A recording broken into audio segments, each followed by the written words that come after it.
Hello and welcome to the second part of Orientation for Madison. In this video, I'm really going to focus on some discipline and behavior issues, okay? So remember, we're all about building a better community. So we're all in this together, whether we wear a mask or stay safe, keep our distance from each other. But again, we want to support one another, take care of one another, and we treat everybody with respect, right? And so as we're building a better community, sometimes some people like to misbehave and they tease others, they create drama and issues, and that just hurts the community. So as I said in the previous orientation, that you, the students, help make Madison what it is. So if you want Madison to be a better school, a respectful school, then you have to do that on your part. And you cannot allow other people to act that way either, okay? So you'll see posters once you're on campus. There are posters around school called the Madison Way. And it's pretty much, I'll be on class on time and dressed appropriately. I'll have all materials and ready to learn. And I treat myself and others with respect. And really, if you do those three things, you really would not have a problem at school. I've been an administrator for 24 years, and what I would say to you is discipline is very easy. If you're where you're supposed to be, doing what you're supposed to be doing, you will never have a problem, okay? So now, just know that we have a duty. When I say we, the educators have a duty to keep everybody safe on campus. And so if we hear rumors that somebody brought something to school that they shouldn't have, then we have a duty to ask you or to ask this person if they have it, and then and if they say no, we then have a further duty to search, whether it's a book bag, bags, pockets, whatever, okay?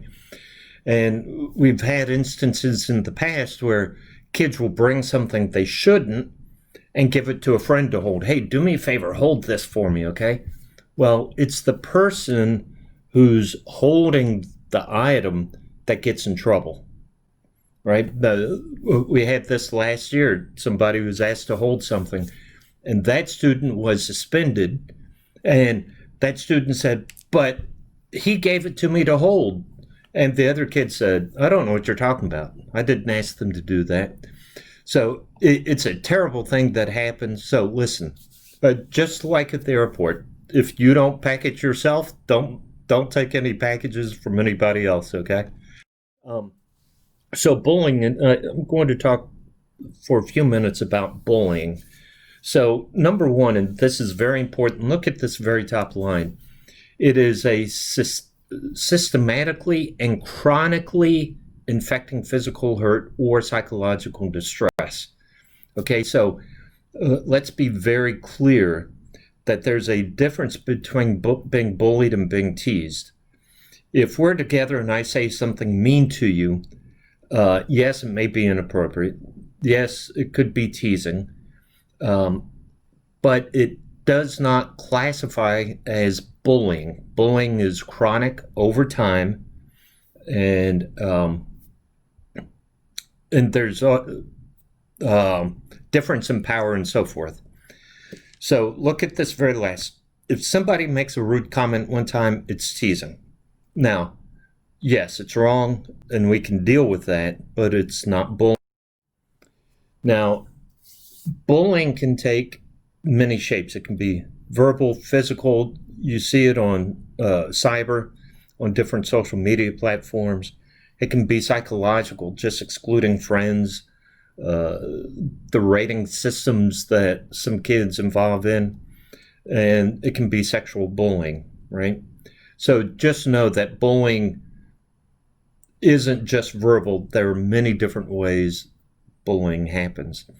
Let me say something about the cyberbullying is you have a right to block people. You do not have to respond to what they say. And just know some people like to be mean just to be mean. So don't get caught up in their petty. And so if you think you're being bullied, so again, it's gone on, you have to do three things. Number one, you have to tell them to stop. It does no good if somebody's bullying you and then you bring it to us and the other person says, well, they never said anything to me. I didn't mean to say that. So your number one thing, tell them to stop. Then you need to tell an adult at school what's going on. It can be one of the teachers you trust. It can be a guidance counselor. It can be an administrator. You need to tell somebody. And third, you need to tell your parents at home. And we've had cases where the student didn't want to say anything to a teacher at school, but told the parents, and their parents brought it to us. And that's all good. The important thing is that we at school know about it so we can intervene to protect you or to protect those around you that it's happening to. That's what this slide's saying, that it's maybe not you that's being harassed and bullied, but maybe somebody you know or you see it going on.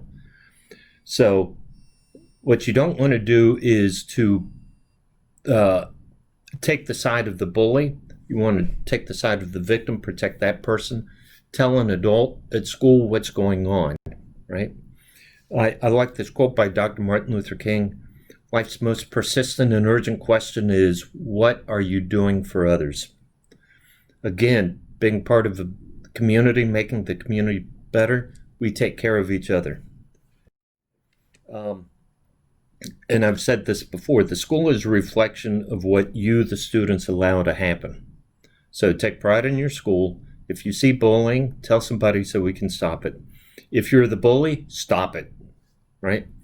And here, don't put yourself at risk. So if you see somebody being bullied and you step in to say something, you could then become the victim. And we don't want that to happen. So if you see something going on, tell an adult so we can intervene. Keep yourself safe. So cell phones have taken over society, and they can do many wonderful things. However, in the hands of teenagers, they can do some terrible things too. So the cell phones can distract you from where your focus needs to be. Here at school, it should be on school and education and the different topics.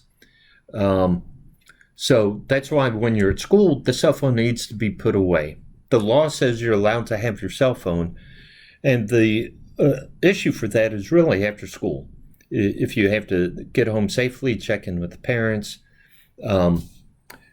However, at school, there's really no need to have your cell phone out. So if you're in the hallways, that's why we have red zone, green zone. Almost the entire school is a red zone, which means you cannot have your cell phone out. There may be times at lunch in the cafeteria that will say it's a green zone, so you can have your cell phone out. If you make the honor roll and get a platinum card, you'll be able to use your cell phone at lunch. Sometimes in class, teachers will ask you to pull out your cell phone to either play Kahoot or research a topic. But other than that, you should not have your cell phone out, going on social media, taking videos or pictures, anything like that, okay? And you can see the different offense. You know, if your phone's out and it's not supposed to be, well, we may very well say, put it away. Happens again, we may take it from you and you get it at the end of the day. If it happens again, we may say your parent has to come pick it up. And I know it's an inconvenience for parents, but having your phone out at school continuously is a disruption for us. And I talked about the red zone, yellow zone, green zone. Yellow zone is mainly in the lunchroom. If noise is getting too loud or tables aren't being cleaned, we may say you're in danger of losing the green zone. And then we have something called the Madison Corral, and it's really just a timeout room.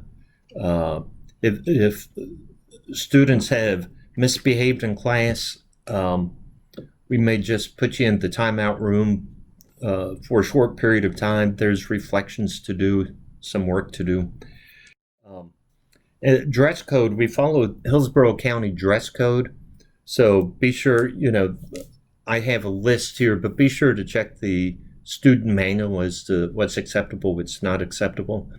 What I would say is shirts, sleeves must cover shoulders, so no tank tops. This is true, well, for boys and girls. The girls like to wear spaghetti straps and all that. That is not appropriate. Popular style now are ripped jeans. However, there cannot be any rips above the knees. Okay? Just we're trying to help ensure a modest society as well. Okay? And then there's really no need for hats, headphones, sunglasses while you're in classrooms. Now, if you're out, this is while you're at school. If you're out at PE, the teachers may allow you to wear hats. If you're in the lunchroom using your cell phone, you can use headphones. But other than that, there's no need for sunglasses, headphones, or hats, okay? And I think that's it.